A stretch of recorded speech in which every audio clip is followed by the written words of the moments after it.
Hi all, Brian James here. Today I was contemplating in my bath the um, the dynamics that we run into in the post reunion situations, and the role of birth families in that scenario, and then the those still experiencing loss after reunion. So I know, like for myself, we discussed this the other day, that prior to reunion, that was a thing. There was a hope there that there was a life being held for me that made more sense and didn't have to be so difficult and was more inclusive of me and how I naturally was. And you hold on to that for 18 years. And I could see how maybe some people don't want to let it go, are too afraid of losing that, the fear of the rejection again. So then to turn around and go through the reunion process, and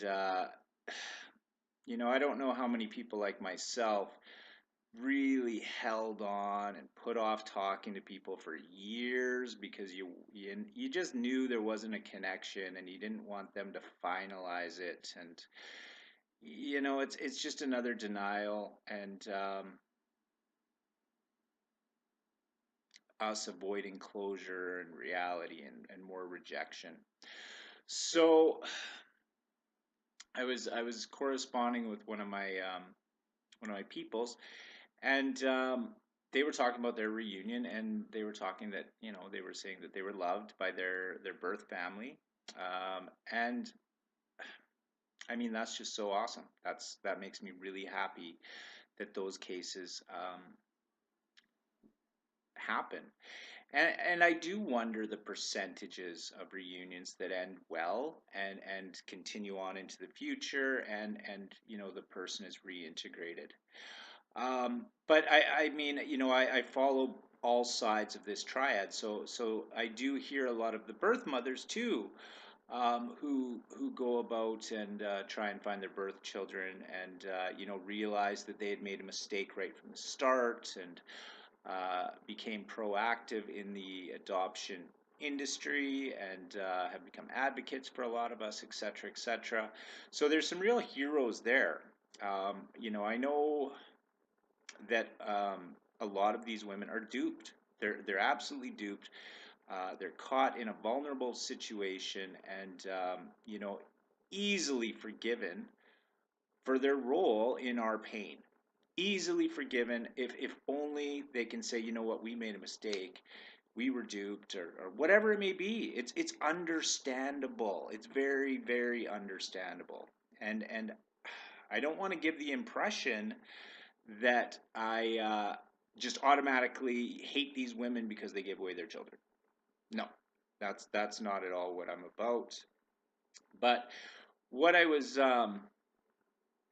contemplating is that I'm coming from a spiritual point of view, in that anything's forgivable, anything. But first, it requires an admission that you've done something wrong, whether you're ignorant or not of it, and that you repent. I mean, it's pretty basic religious stuff, you know.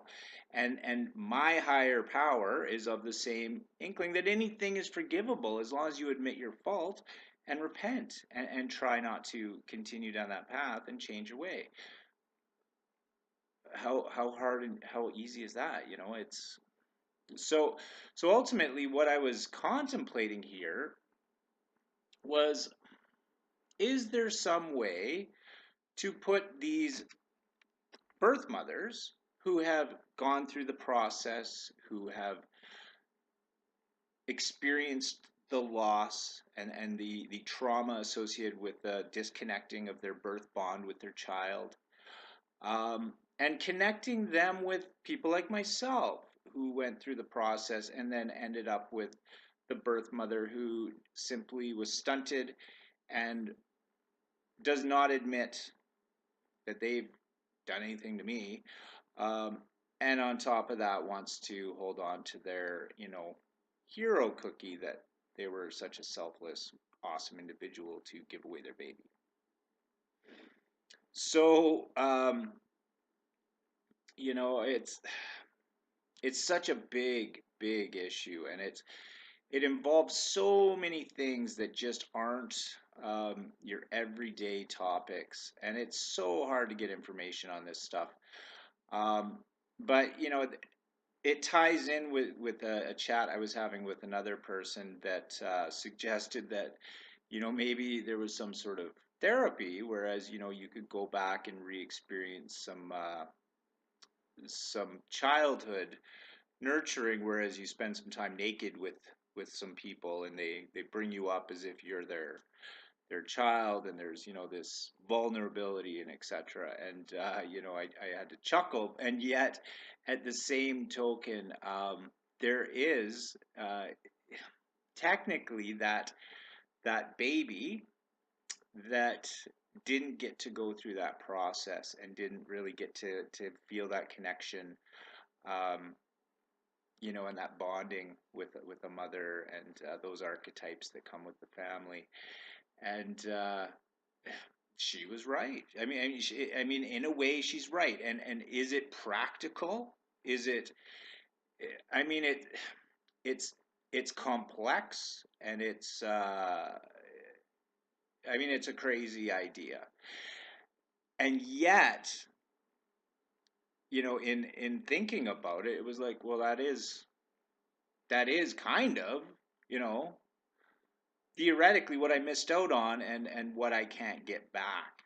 And I suppose, if you put together a clinic for adoptees specifically, in theory, I suppose you could probably recreate something like that, and maybe that's something I should look at doing, in the future, because ultimately, when I cast this out into my future, and look at what I'd like to see for myself, and for how I can apply myself and be of service to my fellow adoptees, and my fellow mankind, or sorry, I'm in Canada, people kind.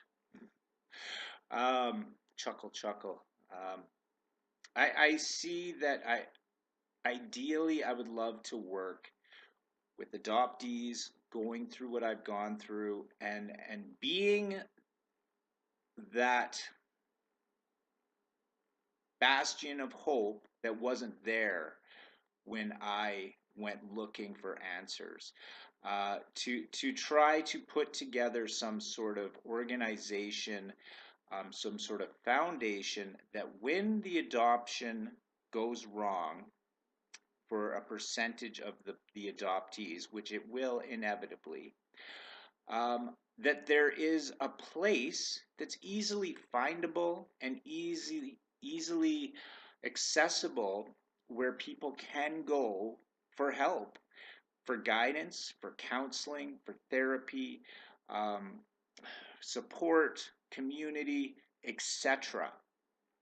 Because as it stands right now, I don't see it. Okay, I mean, there's a few little groups here or there, but there doesn't seem to be, an organized force behind it, acting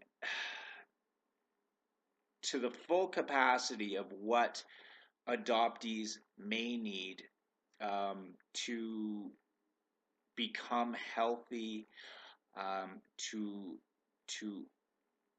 get to a functional sort of life, and to feel as if they connect to this world. Because as it stands right now, I don't really feel that connection, um, to this world. I feel connection to some outcast, misplaced, um, peoples like myself, who have suffered some traumas that are going under the radar, as if we should be thankful and grateful for these horrors. So anyways, I mean, that's a lot there, and that was kind of a broad general sort of situation, but there I look at things in polarity, and in like I like to think I'm not polarized. I'm dual polarized. I see both sides. I try to see both sides of the coin. So as much as there are some birth mothers that I find deplorable and disgusting, um, there is the majority that I know were victims like us, and were duped and coerced, and they may have gone against their better instincts, but because of shame and the way the societal structure was put together back then, and hypocritical religious notions and dogma that have gone wrong, that whereas the parents thought that they could hide the kid's shame under the rug, and that wasn't the right thing to do. So, and we've already talked about that and covered that. So, I mean, ultimately, like I said, I don't want to point any fingers. I want solutions. Now, that also being said, if you don't want to admit that women need to be encouraged to keep their children, then you're part of the problem, because we are the children that were given away, and we don't appreciate that. Okay, we are the children that were taken away, and we don't appreciate that, because for the majority, and for the minority that are saved from very evil and toxic environments where their very lives are on the line. Well, that's just a normal human thing that needs to be done and should be done, and doesn't need to be legislated or anything. It's simply a matter of taking the child out of a situation that's horrific. That's basic human decency, and we shouldn't require laws to act on that. And we shouldn't require social workers or anyone, for that matter, with just decent people doing the right thing when it's required. I shouldn't have to pick up a phone and call someone to do the right thing for me. And unfortunately, we've allowed this governance to treat us like children, and to lead us astray. And enough's enough. We need to take this back into our own hands. And since it was done to us, I feel it's our responsibility to police and regulate this ourselves, and govern it in a sense. Adoptees governing their own situation instead of someone else governing it for us that don't have a clue about what it is to be adopted. So, anyways, if there's some birth mothers out there that want to contribute to this conversation, please do.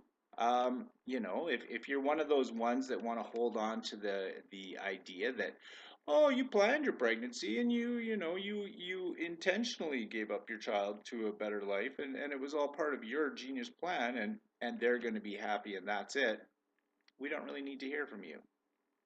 Thanks.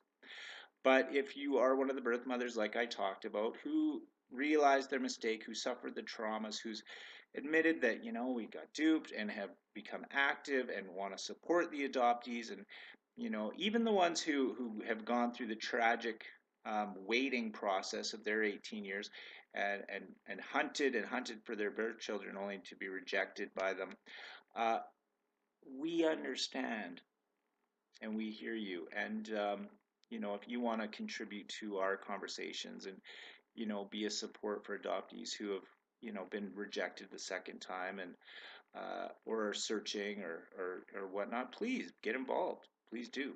We'd love to have you. Thank you.